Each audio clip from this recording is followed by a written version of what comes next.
మూసి పరివాహక ప్రాంత ప్రజలకు సెప్టెంబర్ గండం ఉందా అంటే అవుననే సమాధానం వినబడుతోంది.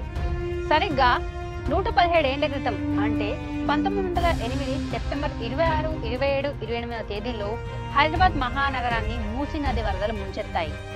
ఈ విపత్తు భాగ్యనగరంలో తీవ్రమైన విధ్వంసం సృష్టించి ప్రజలకు చేదు జ్ఞాపకాలను మిగిల్చింది. నాటి వరదల్లో సుమారు 15,000 మంది ప్రాణాలు పోగా 80,000 ఇళ్లు పూర్తిగా తుడిచిపెట్టుకుపోయాయి. అప్పట్లో బంగాళాఖాతంలో ఏర్పడిన వాయుగుండం కారణంగా కురిసిన భారీ వర్షాలు మూసీ నదిని ఉగ్ర రూపంగా మార్చాయి. దీంతో నది 46 అడుగుల ఎత్తుకు ఎగసిపడి నగరాన్ని అతలాకుతలం చేసింది. ప్రస్తుతం అంతలా కాకుండా మూసీ మరోమారు ఉగ్రరూపం ఎలా ఉంటుందో చూపించింది. నాటి మాదిరిగా ప్రాణనష్టం ఏమీ లేకున్నా ఆస్తి నష్టం అయితే భారీగానే ఉంది. వందలాది ఇళ్లు నీట మునిగాయి. మూసీని అనుసరించి ఉన్న వందలాది కుటుంబాలను అధికారులు ఇప్పటికే పునరావాస కేంద్రాలకు తరలించారు. అయితే అసలు 1908లో ఏం జరిగిందో ఇప్పటి తరం వారెవరికి తెలియకపోవచ్చు. అసలు అప్పుడు ఏమైందో తెలుసుకుందాం రండి.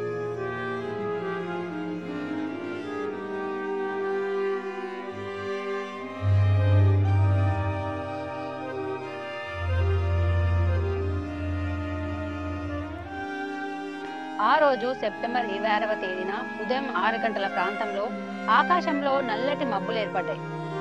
గంట తర్వాత చినుకులు ప్రారంభమై మధ్యాహ్నం 2 గంటలకు జడివానలా మారిపోయింది. లోతట్టు ప్రాంతాలన్నీ జలమయమై సాయంత్రం 6 గంటలకు మూసీ నది పూర్తిగా నిండిపోవడంతో శివారు ప్రాంతాల చెరువులకు కుంటలకు గండిపడి మూసీ నదిలో ఆ నీళ్లన్నీ కలిసిపోయాయి. అనేక సంఖ్యలో చెట్లు నేలకొరిగాయి. మరుసటి రోజు అంటే 27వ తేదీన కూడా అదే పరిస్థితి కొనసాగింది. మూడో రోజు అంటే సెప్టెంబర్ 28వ తేదీన మూసీ నది 60 అడుగుల ఎత్తులో ప్రచండంగా ప్రవహించడంతో అఫ్జల్గంజ్ వద్ద నీటి మట్టం 11 అడుగులకు చేరింది. వరద నీరు చాదర్ఘట్ దాటి అంబర్పేట బురుజు వరకు, మరోవైపు చార్మినార్ దాటి షాలిబండ వరకు పోటెత్తింది. వందల సంఖ్యలో జనం ప్లేట్ల బురుజుపైకి ఎక్కారు. కానీ 2 గంటల్లోనే ప్లేట్ల బురుజు నీటి ప్రవాహానికి పూర్తిగా కొట్టుకుపోవడంతో వందల మంది ఆ నీటి ప్రవాహంలో కొట్టుకుపోయారు. ఆ రోజు సాయంత్రానికి గానీ వరద ఉధృతి తగ్గలేదు. అయితే ఆ భారీ వరదలో కొద్ది మంది అయినా బతికి బయటపడ్డారంటే ఉస్మానియా హాస్పిటల్ ఆవరణలో ఉన్న చింత చెట్టే కారణం. వరదల కారణంగా అఫ్జల్గంజ్ దవాఖానా అంటే ఇప్పటి ఉస్మానియా జనరల్ హాస్పిటల్ భవనం కూలిపోవడంతో అనేక మంది ఆ భవనం మీద నుంచి పక్కనే ఉన్న చింత చెట్టు ఎక్కారు. సుమారు 150 మందికి పైగా చింత చెట్టు పైకెక్కి తమ ప్రాణాలు కాపాడుకున్నారు. అయితే నాటి వరదలు చూసిన వారెవరూ ఇప్పటివరకు జీవించి లేనప్పటికీ చరిత్రకు సాక్షిగా వందల మంది ప్రాణాలు కాపాడిన చింత చెట్టు మాత్రం ఇప్పటికీ ఉస్మానియా హాస్పిటల్లో నిలబడే ఉంది.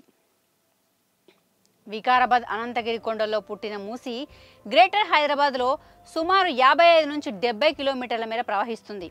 అయితే 100 ఏళ్ల క్రితం ఉన్న మూసీకి నేటి మూసీకి ఎంతో తేడా ఉంది. జియాగూడ, పురాణపూల్, శివాజీ బ్రిడ్జ్, చాదర్ఘట్, మలక్పేట్, మూసారాంబాగ్, నాగోల్ తదితర ప్రాంతాల్లో మూసీ పరివాహక ప్రాంతం పూర్తిగా ఆక్రమణకు గురైంది. ఇలా ఆక్రమణలు చోటు చేసుకున్న కొన్ని చోట్ల శాశ్వతంగా నిర్మాణాలు కూడా కట్టుకున్నారు. మరికొన్ని చోట్ల పేదలు గుడిసెలు వేసుకొని ఉంటున్నారు. అఫ్జల్గంజ్, పురాణపూల్, చాదర్ఘట్, మూసారాంబాగ్ ప్రాంతాల్లో మూసీని ఆక్రమించుకొని వందల సంఖ్యలో వ్యాపారాలు కూడా వెలిశాయి. అయితే తాజాగా కురిసినటువంటి ఈ భారీ వర్షాలతో అవన్నీ కూడా నీట మునిగాయి. తిలా పాపం తలా పిడికడన్నట్టు మూసీ ఆక్రమణలు జరుగుతున్న పాలకులు మాత్రం ప్రేక్షకుల్లా చూస్తుండటంతో ఇలా వరదలు వచ్చిన ప్రతిసారి నష్టం భారీగా ఉంటుంది. ప్రభుత్వం తగిన చర్యలు తీసుకొని మూసీ ఆక్రమణలు తొలగించాలనే అభిప్రాయాలు అంతటా వ్యక్తమవుతున్నాయి.